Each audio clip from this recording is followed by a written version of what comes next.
Cadastramento que faz parte do processo de mudança de vínculo dos funcionários seletistas para estatutários. Prossegue até o dia 30 em todas as unidades da Fundação Municipal de Saúde. O presidente da entidade, Sebastião Campista, está conosco nesta manhã e vai falar sobre os benefícios de ser um servidor estatutário. Desde já a gente agradece a sua presença em nosso programa e a gente gostaria de saber um pouco mais, Sebastião Campista, o presidente da Fundação Municipal de Saúde, sobre esses benefícios. Bom dia. Bom dia, Grande. Bom dia a todos os ouvintes, os telespectadores. Primeiro agradecer o convite, para estar mais uma vez divulgando essa grande conquista do servidor, Eu falo assim com bastante alegria, porque eu também sou servidor de carreira lá da Fundação e tenho a dimensão exata do impacto que isso vai causar na vida do funcionalismo da Fundação. Eu sempre que tenho a oportunidade, Grande, eu gosto de contextualizar a Fundação na estrutura de saúde do município, porque fica alguma coisa até um pouco meio confusa. A Fundação de Saúde, ela responde estatutariamente pela rede de urgência e emergência do município, enquanto a Secretaria de Saúde trata da assistência básica. Nós somos em 8 unidades, inclusive os 2 grandes hospitais, o HGG e o Ferreira Machado, e em um total de mais de 4.000 servidores. Desses, 3.971 são servidores próprios, servidores da Fundação que estão sendo atingidos com essa mudança de regime. Desde a Constituição de 88, o Constituinte de 88, ele facultou ao administrador público instituir o seu regime próprio, quer seletista ou quer estatutário, ficando a cargo dos entes, Estado e município, essa opção. O município de Campos, lá na lei orgânica, lá atrás, já havia feito a opção pelo regime estatutário. Só que a emenda constitucional número 19, ela facultou a mesma administração pública a implementar o regime seletista, por algumas questões, alguns argumentos que merecem um pouquinho mais de tempo para a gente explicar. O fato é que na prefeitura nós tínhamos esse contexto híbrido, servidores estatutários e servidores seletistas. A grande maioria na Fundação de Saúde, que a Fundação de Saúde nada mais é do que a junção da extinta Fundação Geral da Silva Venâncio com a Fundação Barcelos Martins, João Barcelos Martins. Isso era um universo de, como eu falei, 3.971 servidores, funcionários, empregados públicos, falando de forma mais técnica. Com o advento dessa lei municipal, 8.000, eu até anotei 8.299, agora em abril, mas que entrou em vigência no último dia 2, unificou o regime jurídico dos servidores do município. Todos os servidores passaram ao regime estatutário. Na Fundação, isso foi um impacto muito maior, porque, como eu falei, quase 4.000 servidores, e ainda tem a Fundação da Infância e Juventude, que tinha um universo menor de funcionários, mas também foi atingido. Que servidores são esses? Foram todos os servidores que ingressaram na administração pública a partir de concurso público. Isso é bom que fique bem claro. São só esses servidores que estão sendo atingidos pela lei. Falar dos benefícios dessa mudança de regime. E aí, falando desses benefícios, é importante fazer também uma comparação. Veja bem, eu costumo ressaltar, até porque da minha posição, eu sou advogado por formação, eu costumo ressaltar do principal impacto que essa mudança teve na vida do servidor. O principal impacto, Grande, se chama INSS.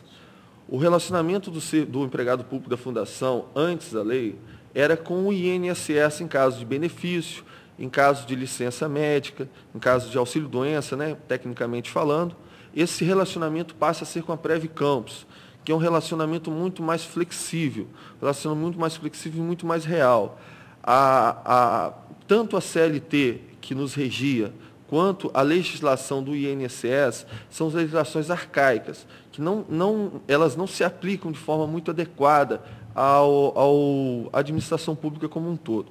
Vou dar um exemplo prático em relação a isso, que é bom a gente sempre falar de forma prática para as pessoas entenderem. Eu tenho uma situação lá, Grande, de um funcionário que está em depressão. Por que ele está em depressão?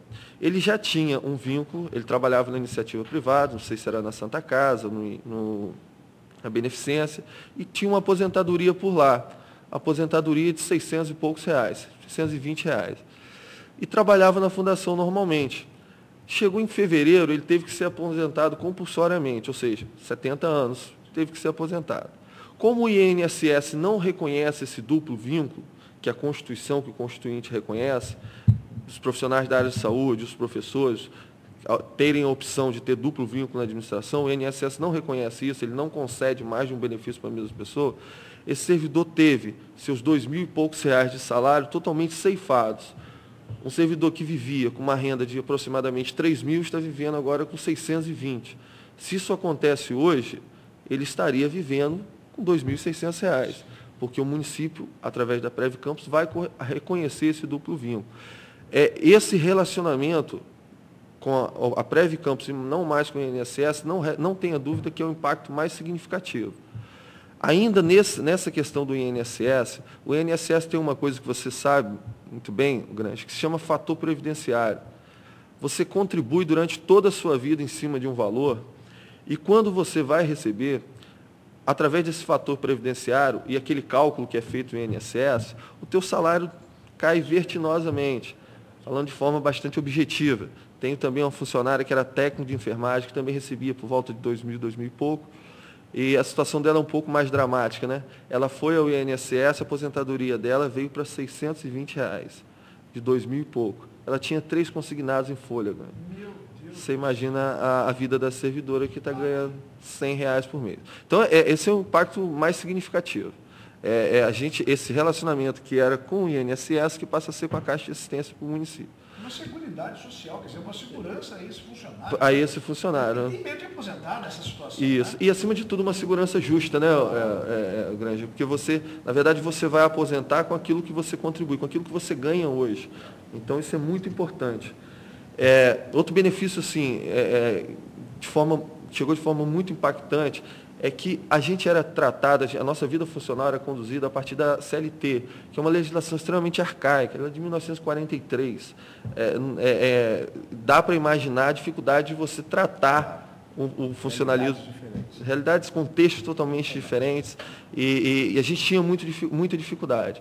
Agora nós passaremos a ser tratados, a nossa vida funcional vai ser tratada à luz do Estatuto dos Servidores do município. A reboque disso, esse estatuto, ele confere ao servidor público uma série de benefícios que a CLT, como há de se imaginar, por ser uma legislação arcaica, não conferia. Benefícios são esses: quinquênio, licença-prêmio, existe uma licença para assuntos particulares, aposentadoria integral, licença médica, em caso de afastamento também integral. Enfim, toda aquela série de benefícios que o Estatuto prevê e que nós, seletistas, não tínhamos acesso, passaremos a ter acesso também a partir dessa unificação de regime. É algo interessante, porque eu tive a oportunidade de acompanhar a sessão e ela foi unânime. E com os servidores acompanhando. Isso. Dizer, a ansiedade para que ocorresse essa mudança era muito grande. Eu costumo dizer, né, que algumas coisas assim, do ser humano, né? A gente luta para conquistar alguma coisa, depois que a gente conquista, de alguma forma, a gente relativiza aquela conquista. Grande. Servidores que estão sendo atingidos por essa lei são servidores que fizeram concurso em 1996. Então, esse pessoal que desde 1996, eles estão brigando por isso. E nesse ponto também é bom ressaltar que, assim, tanto eu, lá no cargo de presidente, que é um cargo, embora seja Fundação Municipal de Saúde, é um cargo administrativo, visto que os hospitais têm as suas direções técnicas. Tanto eu como o meu vice-presidente lá, o Carlos Felipe, que é administrador, a gente está lá para fazer gestão. E não bastava que essa lei fosse benéfica para o servidor. A gente precisava também pensar o servidor de uma forma mais ampla. Quando eu falo em Prev Campos, essa lei também é benéfica para o município, uma vez que todo esse recolhimento de INSS, Grande, que eu fazia para o INSS, sim, impacta quase 20% da folha de pagamento, algo aproximado de 20% do pagamento. Agora eu vou transferir esse recurso financeiro para a Caixa de Assistência do município. Então o município também sai ganhando. Claro. E para a gente, naquele momento, assim, foi muito importante ter esse cenário. até para o atual governo tomar uma decisão nesse sentido, porque não basta somente eu transferir sem analisar todos os fatores de risco, senão quebra Preve Campos. Então, isso ficou muito claro, muito tranquilo. A gente tem uma população jovem que vai se aposentar, vai demorar um pouco, né? Mais tardiamente, e a gente está capitalizando a Preve Campos com esses recursos que a gente estava mandando para o governo federal, para o INSS, né? Então, assim, é bastante significativo, Agora, fala para mim, para todo mundo que está acompanhando, essa entrevista com certeza ela tem, principalmente na área da saúde, pelos servidores, um peso muito grande e muito importante, sobre o recadastramento. Como é feito? Então, o que acontece? A gente tentou fazer esse processo de forma mais simples possível, de modo a facilitar a vida do servidor, né? Então, é importante como que está se dando o recadastramento. Até mesmo a forma como o procedimento está sendo conduzido está sendo o mais simples possível. O recadastramento está sendo feito a partir da internet, do site da Fundação. É o www.fmscampus.org.br. www.fmscampus.org.br. O servidor vai abrir o site da Fundação e vai encontrar um campo lá para você, de recadastramento. Você clica ali e, a partir dali, você vai colocar sua matrícula, vai criar uma senha, vai confirmar a senha e já vai abrir uma tela para você, grande, com todos os seus dados. Você não vai precisar preencher nada, já está aberto com todos os seus dados. Facilitado já a situação. Muito facilitado, porque a gente sabe que a vida do servidor, principalmente da área de saúde, é uma correria louca, né? E o que acontece? O que o servidor vai ter que ter o cuidado de fazer nesse momento? Ele vai ter que alterar alguns dados que estejam, porventura errados, alguma coisa assim, mudança de endereço, mudança de estado civil, é o que comumente a gente se vê. A partir daí, conferiu, ele vai apertar um botãozinho, vai clicar lá e vai aparecer para ele a ficha, o cartão de confirmação e uns formulários que é para ele imprimir, que tecnicamente grande, é como se fosse uma nova posse. Ele vai imprimir aqueles formulários, declaração de acúmulo de vínculo, declaração de imposto de bens, imposto de renda, né, porque a deliberação do Tribunal de Contas nos exige isso. Ele vai pegar, de posse desses documentos, ele vai na sua unidade de lotação. Isso é muito importante ressaltar, grande, que nós tivemos o cuidado de colocar em todas as unidades, na verdade são 8 unidades da Fundação, em todas as unidades, polos de atendimento a esses servidores. Ele vai até lá com essa documentação, vai assinar o teu termo de posse, vai tomar posse como servidor estatutário. Nós vamos extinguir o vínculo seletista. Isso é um detalhe que merece assim, uma observação mais detalhada. Nós precisamos extinguir esse vínculo seletista, porque é uma exigência do Tribunal Superior do Trabalho, através da súmula 302, e também para que não haja problema de duplicidade de vínculo, porque senão a gente gera até um problema para o servidor e para a própria administração pública. Então, precisamos primeiro extinguir o vínculo seletista, para depois darmos posse a ele nesse vínculo estatutário. O prazo é até o dia 30. O prazo é até dia 30. Do dia 16, estamos desde o dia 16 até o dia 30. O pessoal deixa tudo para a última hora, é melhor não deixar. Mas interessante, um dado que eu queria te colocar, né? Já tem muita gente já. Desses 3.900 que eu acabei de falar, 2.800 já fizeram esse recadastramento. Porque é algo que se queria muito, né? Se queria muito, então, a ansiedade era muito grande. Partiu. Agora, eu estava vendo, você trouxe tudo direitinho, organizado, tem uns locais, não é isso? Tem os locais aqui, que na verdade são os nossos. Eu não posso deixar ou perder a oportunidade nessa grande audiência que você tem, de mais uma vez ressaltar quais são as nossas unidades, né? Claro. E falando das nossas unidades, falo dos postos de entrega dessa documentação. Por favor. Hospital Ferreira Machado, todo mundo conhece, na Rocha Leão, Hospital Geral de Guarulhos, Unidade Pré-Hospitalar de Travessão, Unidade Pré-Hospitalar de Santo Eduardo, Unidade Pré-Hospitalar de Ururaí, o PU Central, o PU da Saldanha Marinho. Esqueci alguma, Felipe? PU Guarulhos e o Hospital São José. O Hospital São José também aqui é o Felipe. Carlos Felipe, que é o vice-presidente da Fundação lá, que é o braço direito, esquerdo, tudo lá na administração da Fundação. Obrigado pela presença. Um abraço. Então, essas são as localidades, né? Isso. E o horário O horário é das 8 às 16 horas. Sim. E outra coisa também. Sim. Esse horário de segunda a sexta. Aos sábados e domingos também tem atendimento, bom, né? porque a gente tem muito servidor plantonista de outros municípios. Então, nessas mesmas unidades, aos sábados e domingos, o horário de 8 ao meio-dia. Muito bem. Eu recebi aqui uma informação, na verdade é uma pergunta. A Maria Santos, que é servidora, migrou para o estatutário e ela quer saber quando vai ser liberado o fundo de garantia desse pessoal, porque os antigos só estão sendo liberados agora. Com eles também já tem essa demora? Vai ter essa demora, sabe? Então, olha só, essa pergunta assim, é que eu tenho mais ouvido. E é muito, mais uma vez, muito importante eu usar da audiência do programa para estar esclarecendo isso. Na verdade, existe um procedimento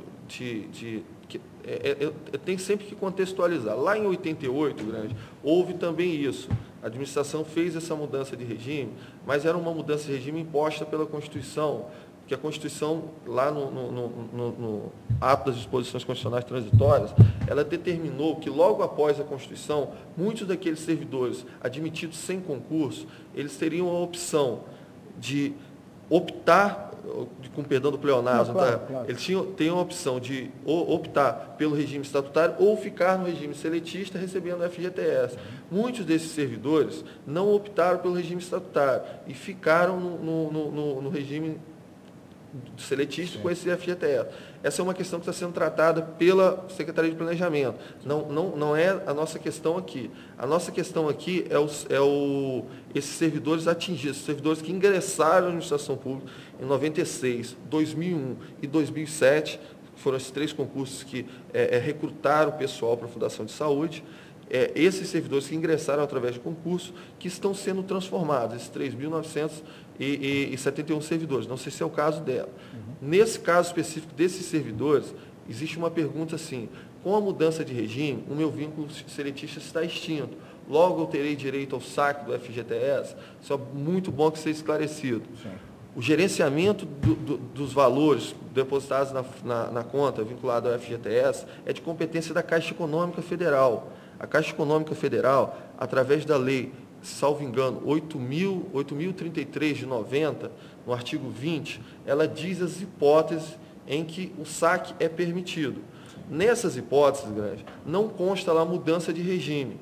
Então, toda vez que há, que a gente chama de lacuna na lei, cabe ao intérprete enquadrar naquela situação. Ele pode enquadrar na situação de demissão e autorizar o saque imediato, ou pode enquadrar na situação lá prevista, salvo engano, no inciso 5º ou 4º, que fala 3 anos de inatividade da conta. Agora, é muito importante que o servidor, eu tenho esclarecido isso de forma reiterada, que como servidor, meu compromisso é com a verdade. Não adianta eu falar para o servidor aquilo que ele quer ouvir e lá na frente não ter como cumprir. É importante que o servidor saiba que esse discernimento, esse entendimento, compete à Caixa Econômica Federal. A Fundação Municipal de Saúde compete o depósito, vem fazendo o depósito, normalmente do FGTS, e cabe à Caixa Econômica interpretar, com base nessa lei, a lei que regula o FGTS, se é caso de saque imediato ou não daqueles recursos que já estão. É uma avaliação individual, né? De cada caso. Isso aí. E infelizmente, coloco infelizmente, porque talvez se fôssemos nós, teríamos algum tipo de flexibilidade um pouco maior, infelizmente é uma avaliação que só a Caixa é de competência exclusiva da Caixa Econômica Federal. Nós estamos conversando hoje com o presidente da Fundação Municipal de Saúde de Campos, o Sebastião Campista, que eu gostaria de fazer a pergunta exatamente sobre a presidência de uma fundação que é algo, entre aspas, vivo o tempo todo, onde as reclamações surgem aos montes e não vão acabar. Com a sua presença, saída, a vinda de outros presidentes, enfim. E até pelo crescimento do município. Qual é a sua visão como presidente da Fundação Municipal de Saúde, da saúde de Campos, e qual é a preparação do nosso município para essa demanda que nós estamos tendo já de aumento? É muito importante estar colocando isso. Eu acho que a palavra-chave, Grande, é planejamento. Uma fundação desse tamanho, essa fundação hoje, Grande, certamente ela é tamanho ou maior do que muitos municípios do nosso estado. Estou falando de um universo de mais de 4.000 servidores efetivos. Entendeu? São, como eu lhe falei, 8 unidades que respondem por toda a urgência do município. A gente percebe, e eu tenho conversado muito isso com diversos agentes do governo, que esse governo avançou muito na assistência básica, com esse programa de imunização, programa de vacinas, né, a Prevenar, o HPV, com a distribuição descentralizada de medicamento. Antigamente as pessoas tinham que vir à Secretaria de Saúde para buscar esse medicamento, agora elas conseguem esse medicamento lá nas unidades. A marcação de consulta também descentralizada nas UBSs. A gente percebe assim, é nítido o avanço do governo no sentido da assistência básica. E na nossa área agora já nesse final, a gente está também assim, feliz com o que a gente está recebendo em termos de urgência e emergência. A Fundação Municipal de Saúde ela foi criada com esse viés, com essa missão de olhar para a questão da urgência e emergência no município. Nesse contexto, a gente está com uma obra no Ferreira Machado, uma obra que está gerando mais de 6 milhões de reais estão sendo investidos praticamente em um novo Hospital Ferreira Machado. Eu convido até você para um dia ir lá visitar a obra. Estamos construindo no segundo piso um CTI, de aproximadamente 40 leitos, CTI individualizado, com as unidades individualizadas por box, que vai nos permitir também cadastrar, lembra que eu te falei de planejamento, cadastrar esses leitos junto ao SUS para que possamos receber verbas destinadas a esses leitos, para não ficar ad eterno contando com as verbas dos royalties. Então, esse novo CTI está sendo construído lá, provavelmente, final de setembro, início de outubro, estaremos entregando à população, totalmente novo, totalmente equipado, lá no Ferreira Machado. Vamos fazer imediatamente obras no 5º andar e obras de um novo pronto-socorro, que vai ser um impacto significativo para o pessoal do Ferreira Machado. Claro que nesse momento acaba gerando um certo transtorno, né? Mas toda obra é assim. Toda obra é assim. Ainda na área da urgência, estamos já entregamos a UTI, a nova UTI do Hospital Geral de Guarulhos, ficou muito bonita, muito funcional. E também o Hospital São José, no Hospital da Baixada, que é um anseio, eu também sou da Baixada, sabe? É um anseio antigo daquela população, né? É bom que se diga que a obra está já está totalmente empenhada, a obra está em execução. Tivemos que fazer uma adequação pequena no projeto lá, em decorrência da duplicação da RJ 216 lá, que acabou entrando um pouquinho para o terreno do hospital, mas um hospital que está ficando muito bonito, que está ficando muito funcional, que vai atender muito a demanda. E ainda nessa seara de planejamento, Granja, estamos estruturando nossas unidades, fazendo que o tão falado cinturão, o que acontece hoje com nossos 2 grandes hospitais, Granja? Ele acaba absorvendo toda a demanda de urgência e emergência do município, e não só do município, você sabe. Dos municípios. Dos municípios, né?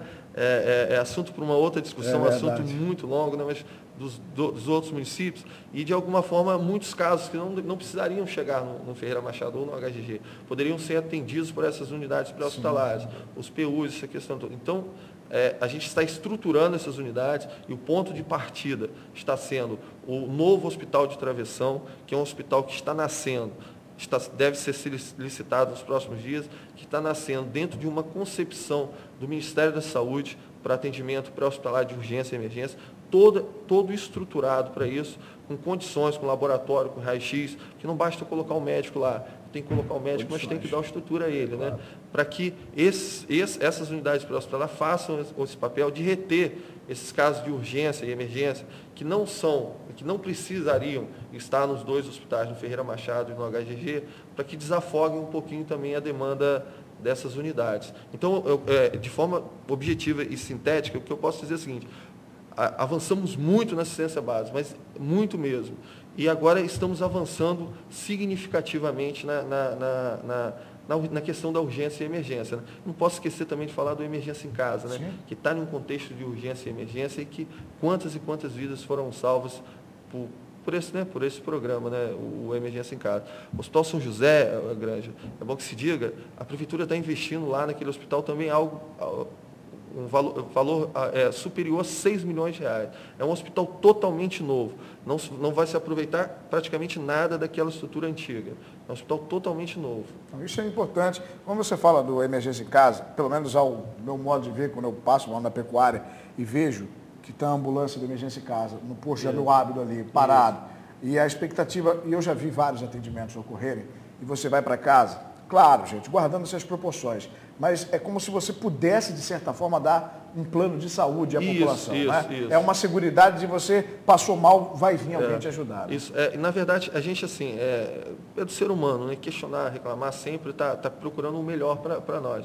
Mas poucas pessoas sabem que o que a emergência em casa faz mais significativo é que muitos dos casos que ele resolve, grande parcela desse percentual de resolução do emergência em casa é feito no próprio domicílio. Talvez ele não muitas das vezes desafoga as unidades. Desafoga que ele não precisa, muitas das vezes ele nem traz o paciente para a unidade hospitalar. Só a ida lá, a ida do médico, o médico preparado, o médico emergencista, na residência, ele consegue resolver. Eu não vou me arriscar aqui a falar o percentual, mas prometo em uma outra oportunidade trazer para você. O percentual é significativo dos atendimentos que são resolvidos na própria residência do paciente. Muito bem. Bom, é algo bastante interessante. Eu agradeço por demais a presença do presidente da Fundação Municipal de Saúde, o presidente da entidade, Sebastião Campista, e as portas estão abertas no programa de Olho na Cidade. Eu agradeço, eu mais uma vez registro, não só a alegria com o convite, mas a alegria de estar aqui, porque eu sou um fã do programa, acompanho desde a adolescência, né, desde a época de João, né, do Jorge, acompanhava muito, eu sou oriundo lá da Baixada Campista, então lá a audiência é muito grande, né, e a gente costuma, tudo que a gente está fazendo com o radinho ligado, vocês informam, mas não só informam com muito bom humor, né? Que não adianta, já estão, né? Então daqui a pouco as pessoas estão se matando. Então, você já acorda, você já começa o dia mais leve, forma. Né? Bom que você tem um caminho que é árduo, é uma fundação complicada, mas Papai do Céu de saúde, principalmente, para que você possa ajudar e melhorar as nossas saúdes. Sempre com gestão, sempre com planejamento, porque, como eu costumo dizer, a coisa pública a gente tem que ser tratada como nossa, porque é coisa pública. E a gente lá, tanto o Felipe quanto eu, isso se torna mais imperioso, visto que somos servidores dali. Sim. Entendeu? A gente já está inerente no nosso contexto de servidor. Para você que é servidor, para você que não é, você quer saber mais detalhes e pegou essa entrevista no final, ainda hoje no Facebook e também no rural.com.br você vai ter oportunidade de acompanhar essa entrevista novamente. Vamos a um rápido intervalo e já voltamos com a sequência do programa De Olho na Cidade. Estamos apresentando De Olho na Cidade. Oferecimento: Distribuidora Montalvão. Fornecimento de produtos de limpeza, cereais e cesta básica. Ligue 3055-1555.